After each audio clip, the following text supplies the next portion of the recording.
And that next stop is the U.S. Senate. Once everyone agrees, the process can begin to rename the tunnel after the late actor. It's currently not on the Senate schedule, but thousands are hoping that that will change soon. Live from the Golden Gate Bridge, I'm Sherae Honeycutt for State of Events. Sherae?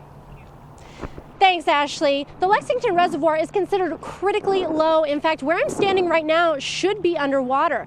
That's just one of the many reasons that Governor Jerry Brown is restricting people's water use. But not everyone has to play by those rules. Napa officials say that Napa Valley has sustained $1 billion in damages. This tasting room is just one drop in the barrel. I'm Sherae Honeycutt for NBC News.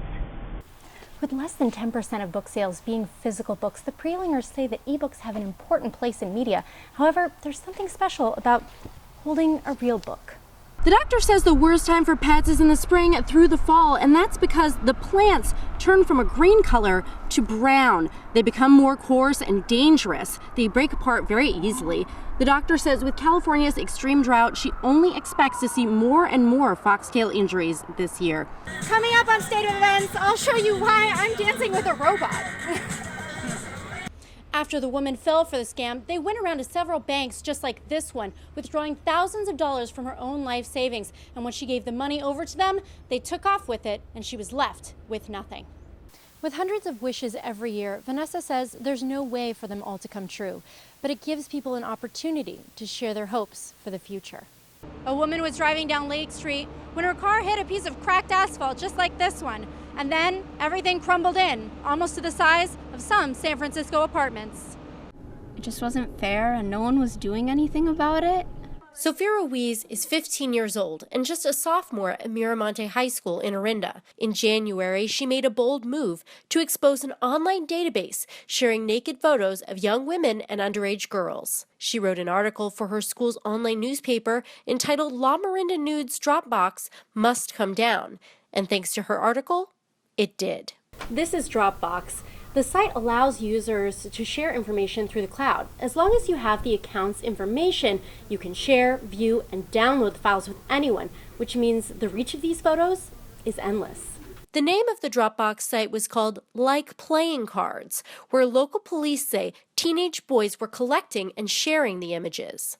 It was just so awful. Like, we're not as good as other people, or we can just be treated like that and no one's going to do anything about it. Ruiz says some were photos sent to the boys and some were taken by the boys themselves. 2 girls were identified as Moraga residents but chose not to press charges.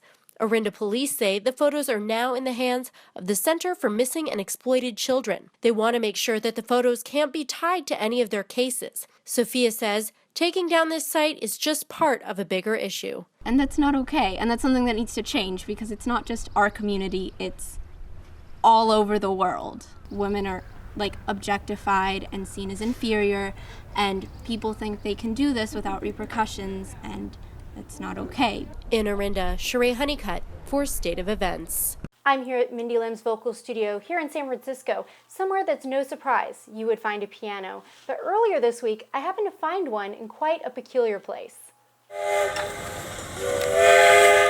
The sounds in a park are the ones that you come to expect, but sometimes they can be music to your ears. I think this is an excellent thing. Yeah, it's fun to add to the ambiance of the park. This piano in Vasona Park in Los Gatos is one of 4 in Santa Clara County parks. The Sunset Piano Project plans to put 12 pianos along the peninsula. But the cost of music isn't cheap. It took raising over $27,000 on Kickstarter just to put these 4 pianos in these 4 parks. I met its creator at one of their events. His goal is to keep music alive. So we not only wanted to give these pianos a second life, but put them out there so anybody could play them and discover how beautiful an instrument it is. It's a surprise, unlike what you'd normally see. I see ducks and geese and trees and birds, and never until today a piano.